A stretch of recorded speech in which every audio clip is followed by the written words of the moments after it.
దిలీపా పాయసంకి కావాల్సిన పదార్థాలు చెప్తాను. చాలా సింపుల్ ఇంగ్రీడియంట్స్ అండి. బెల్లం పొడి, కిస్మిస్, పెసరపప్పు, జీడిపప్పు, పాలు, ఇలాచి పొడి, నెయ్యి. సో ఫస్ట్ పొయ్యి మీద ఇక్కడ ఒక బాండి పెట్టుకున్నాను. అలాగే ఇక్కడ ఒక గిన్నె ఉంది. ఇందులో మనం నీళ్లు పోసి ఫస్ట్ మరగనిద్దాం.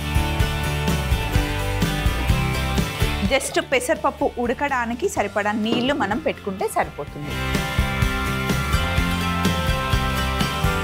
ఇక్కడ నీళ్లు పెట్టాను. అలాగే ఇక్కడ బాండి ఉంది కదా, ఇందులో ఫస్ట్ నెయ్యి వేసేసి డ్రై ఫ్రూట్స్ ఫ్రై చేసేద్దాం.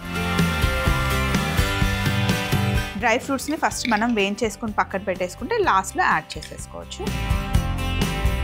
మనకి కిస్మిస్ ఇంకా జీడిపప్పు ఫ్రై కావడానికి సరిపడా నెయ్యి వేసుకున్నాను. ఇందులో మీకు కావాలి అంటే బాదం వేసుకోవచ్చు, చిరోంజి వేసుకోవచ్చు, ఇంకా వేరే డ్రై ఫ్రూట్స్ యాడ్ చేసుకోవచ్చు. నేనైతే కిస్మిస్ ఇంకా జీడిపప్పు వేస్తున్నాను. కిస్మిస్తో పాటు కొంచెం వేగిన తర్వాత జీడిపప్పు వేద్దాం.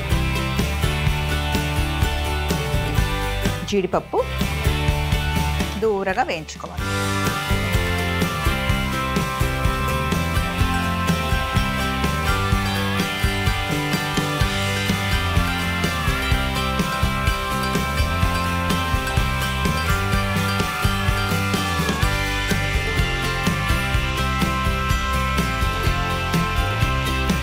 డ్రై ఫ్రూట్స్ ఫ్రై చేసుకున్న తర్వాత నేను బౌల్లోకి తీసేసుకున్నాను. ఈ మిగిలిన నెయ్యిలో పెసరపప్పు వేసేద్దాం. ఒక చిన్న కప్పు పెసరపప్పు. పెసరపప్పు ఎంత చిన్న పిల్లలైనా, ఇప్పుడు 6 monthsకి పిల్లలకి మనం సాలిడ్ ఫుడ్ స్టార్ట్ చేస్తాం కదా, సో అప్పటి నుండే మనం పెసరపప్పుని ఉడికిచ్చేసి కట్టు నీరులాగా ఉంటుంది కదా, ఆ వాటర్ తాగించవచ్చు. లేదా మనం అన్నం స్టార్ట్ చేసిన తర్వాత పెసరపప్పుని ఫస్ట్ పెట్టండి. ఎందుకంటే పెసరపప్పు ఈజీగా డైజెస్ట్ అవుతుంది. సో పిల్లలకి మంచిది, ప్రోటీన్ కూడా ఉంటుందన్నమాట. దిలీపా పాయసం గురించి స్వాతి గారు నాకు రెసిపీ పంపించిన తర్వాత ఒకసారి కనుక్కుంటే, దిలీపా పాయసంని శ్రీరాముడి ముత్తాత కాలంలో యాక్చువల్గా చేశారంట. ఇప్పటికి కూడా పూజలు చేసేటప్పుడు, అంటే సంతానం కోసం పూజలు చేసేటప్పుడు దిలీపా పాయసం చేసి నైవేద్యంగా పెడతారంట. సో తెలుసుకున్నాను. అండ్ చాలా చాలా టేస్టీగా ఉండే రెసిపీ అనమాట. చూడండి, పెసరపప్పు దూరగా వేగింది కదా. ఇప్పుడు పెసరపప్పుని మనం పక్కన పెట్టుకున్న నీళ్ళల్లో వేసేసుకోవాలి.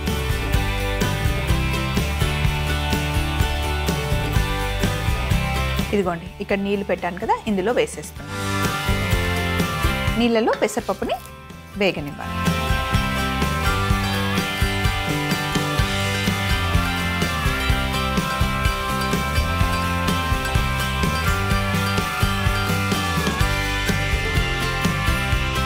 సో ఇప్పుడు ఈ గిన్నె తీసేసి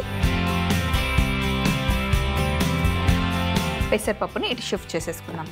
చక్కగా నీళ్ళల్లో పెసరపప్పు బాగా ఉడికిపోవాలి. ఇప్పుడు మనం పెసరపప్పుతో పాయసం చేస్తున్నాం కదా, మనం దేంతో పాయసం చేసినా, సేమియాతో చేసినా, రవ్వతో చేసినా, లేదా బియ్యంతో చేసినా, నీళ్ళల్లో ఫస్ట్ వేసి బాగా ఉడికిపోయిన తర్వాత మనం స్వీట్ని యాడ్ చేయాలి.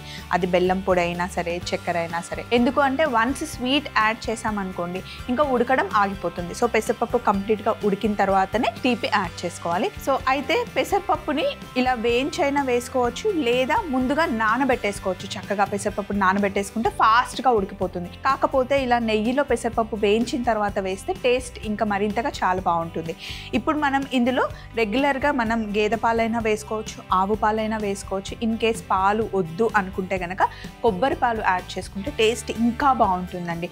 పెరుపప్పు పాయసం అని ఆల్రెడీ మనం చేసాం కదా, అందులో అయితే స్వచ్ఛంగా కంప్లీట్గా కొబ్బరి పాలే వేస్తారు. కానీ ఈరోజు మనం చేస్తుంది దిలీపా పాయసంలో గేదె పాలే మనం వాడతాం. ఇందులో కూడా మీకు కావాలి అనుకుంటే చిక్కటి కొబ్బరి పాలు వేసుకుంటే కూడా చాలా బాగుంటుంది. ఇంకా టేస్ట్ కావాలి అంటే చిన్న చిన్న కొబ్బరి ముక్కలు కూడా యాడ్ చేసి బాగా బాయిల్ చేస్తే కనుక సూపర్గా ఉంటుంది. సో ఇప్పుడు పెసరపప్పుని మనం నీళ్ళల్లో వేసేసాం కదా, నీళ్ళల్లో కంప్లీట్గా పెసరపప్పు ఉడికిపోవాలి. ఉడికిన తర్వాత మిగతా ప్రాసెస్ చూపిస్తాను. పెసరపప్పు మనం 1 కప్పు తీసుకుంటే 1.25 కప్పు మనం బెల్లం పొడి వేసుకుంటే బాగుంటుంది. ఇంకా ఎక్కువ వేసుకుంటే స్వీట్ ఎక్కువ అయినా సరే మనం స్వీట్ తినలేమండి. సో కొంచెం మైల్డ్గా ఉంటేనే బాగుంటుంది. ఇక్కడ బెల్లం తురుము, పాలున్నాయి, అలాగే వేయించి పెట్టుకున్న డ్రై ఫ్రూట్స్ ఉన్నాయి. స్వీట్లో ఖచ్చితంగా యాలకుల పొడి ఉంటేనే ఆ స్వీట్ టేస్ట్ ఇంకా ఫ్లేవర్ చాలా బాగుంటుంది. సో అంత టేస్టీగా ఉంటే కొబ్బరి పాలే వేయొచ్చు కదా స్వప్న, ఎందుకు మరి గేదె పాలు వేయడం అంటే అథెంటిక్ స్టైల్లో చేయాలి అంటే మనం గేదె పాలే వేసుకుంటాం. ఇలాగే ఇదే టేస్ట్ మనం నైవేద్యంకి పెట్టాలి అనుకుంటే ఖచ్చితంగా రెగ్యులర్ పాలే వేసుకోవాలండి. అండ్ రఘువంశం గురించి చెప్పుకోవాలి అంటే మనం ఎవరైనా గురించి ఇప్పుడు మంచి కొడుకు కావాలి అంటే రాముల వారిని ఉదాహరణగా తీసుకుంటాం. అండ్ బ్రదర్స్ గురించి చెప్పాలి అంటే రామలక్ష్మణుల గురించి చెప్పుకుంటాం. మంచి భర్త రావాలి అంటే రాముల వారి గురించే చెప్పుకుంటాం. సో చాలామంది ఎప్పుడు చూసినా రాముల వారి గురించి మాట్లాడుతూ ఉంటారు. నాకు చాలా చాలా ఇష్టం అండి రాముడు అంటే. మామూలుగా అందరూ రాముల వారు ఎందుకు సీతని అనుమానించాడు, అలా ఎందుకు పెట్టారు అంటున్నారు, కానీ సీత వైఫ్ నుండి చూస్తే కనుక అసలు ఎంత బ్లైండ్గా రాముల వారు ఏది చెప్పినా సరే అని చెప్పేసి అలా ఫాలో అయిపోతూ ఉంటుంది కదా. సో మంచి వైఫ్ని ఉదాహరణ తీసుకోవాలి అంటే కూడా సీతమ్మ వారిని మనం తీసుకోవచ్చు. అంత పెద్ద రాముల వారు సీతమ్మని ఎలాంటి కష్టాలు లేకుండా బయటికి రాలేదు. వాళ్ళు రఘువంశంలో పుట్టారు, రాజవంశంలో పుట్టారు కాబట్టి వాళ్ళు హ్యాపీగా ఉంటుంది లైఫ్ అనుకుంటాం. కానీ వాళ్ళు పడిన కష్టాలని చూస్తే మనమున్న లైఫ్లో మనం అనుభవిస్తున్నవి చాలా చాలా తక్కువ. లైఫ్ అనేది ఎప్పుడు కూడా ఒకేలాగా ఉండదు. అసలు అలా ఉన్నా కూడా అది కరెక్ట్ కాదు. సో లైఫ్లో వచ్చే ప్రాబ్లమ్స్ ఇంకా ఇంతే, నా లైఫ్ ఇంతే అనుకోకుండా వచ్చిన దాన్ని ఎలా మనం క్లియర్ చేసుకోవాలి అని ఆలోచిస్తే కనుక లైఫ్ ఎప్పుడు బాగుంటుందని నేను అనుకుంటాను. నేను అలాగే ఫాలో అవుతాను. పెసరపప్పు ఇలా మెత్తగా ఉడికిపోవాలి. కంప్లీట్గా ఉడికిపోయిన తర్వాత ఇప్పుడు మనం ఇందులో బెల్లం పొడి వేసేసాను.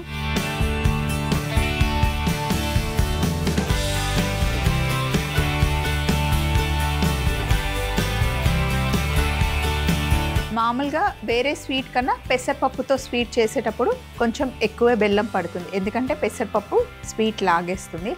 సో బెల్లం వేసిన తర్వాత కాస్త ఉడికాక అప్పుడు లాస్ట్లో మనం పాలు యాడ్ చేసుకోవాలి. ఇలా ఉడుకుతూ ఉన్నప్పుడే ఇందులో సగం డ్రై ఫ్రూట్స్ వేసేస్తున్నాను, సగం ఏమో గార్నిష్కి. అలాగే ఇలాచి పొడి కూడా ఇప్పుడు మనం యాడ్ చేసేసుకోవచ్చు.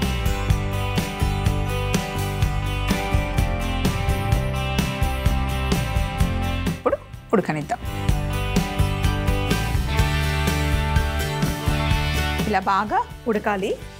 ఎప్పుడైనా సరే బెల్లంతో మనం పాలు వేసి చేసేటప్పుడు లాస్ట్లో పాలు యాడ్ చేయాలి, లేదంటే పాలు విరిగే ఛాన్సెస్ ఉంటాయి. కాబట్టి మొత్తం ఉడికిన తర్వాత స్టవ్ ఆఫ్ చేసి ఇంకా కిందకి దించేసి లాస్ట్లో పాలు కలిపితే అస్సలు విరగవు. ఇంకా చక్కగా ఉడికిపోయింది కదా.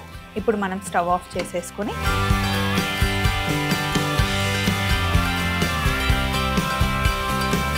ఆల్రెడీ కాచి చల్లార్చుకున్న పాలు ఏవి ఇప్పుడు ఇందులో వేసేసుకోవడం. కన్సిస్టెన్సీ చూసుకొని మీకు ఎంత థిక్నెస్ కావాలో చూసి అన్ని పాలు యాడ్ చేసుకోవడం. కాస్త చల్లబడ్డాక చిక్కగా అవుతుంది.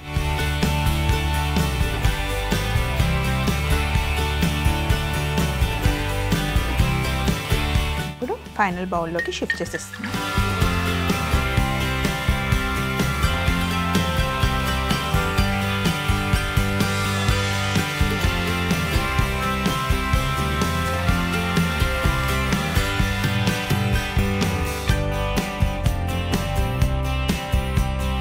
సో ఇలా పైనుండి డ్రై ఫ్రూట్స్ వేసేసుకుంటే దిలీపా పాయసం రెడీ అయిపోయినట్టే. చాలా యమ్మీగా ఉంటుంది, చాలా టేస్టీగా ఉంటుంది. దిలీపా పాయసం తయారీ విధానం: ముందుగా గిన్నెలో నీళ్లు పోసి మరిగించుకోవాలి. ఇప్పుడు ఒక కడాయిలో నెయ్యి వేడి చేసుకొని జీడిపప్పు కిస్మిస్ ని వేయించి పక్కన పెట్టుకొని అదే వేడి నెయ్యిలో పెసరపప్పుని దూరగా వేయించుకొని మరుగుతున్న నీళ్ళల్లో వేసి బాగా ఉడకనివ్వాలి. ఉడికిన తర్వాత అందులో బెల్లం పొడి వేసి ఫ్రై చేసి పెట్టుకున్న సగం డ్రై ఫ్రూట్స్, ఇలాచి పొడి కూడా వేసి బాగా ఉడికాక స్టవ్ ఆఫ్ చేసి గిన్నెను పక్కన పెట్టుకొని సరిపడా పాలు పోసి బౌల్లోకి షిఫ్ట్ చేసి పైనుండి మిగిలిన డ్రై ఫ్రూట్స్ వేసేసుకుంటే దిలీపా పాయసం రెడీ అవుతుంది.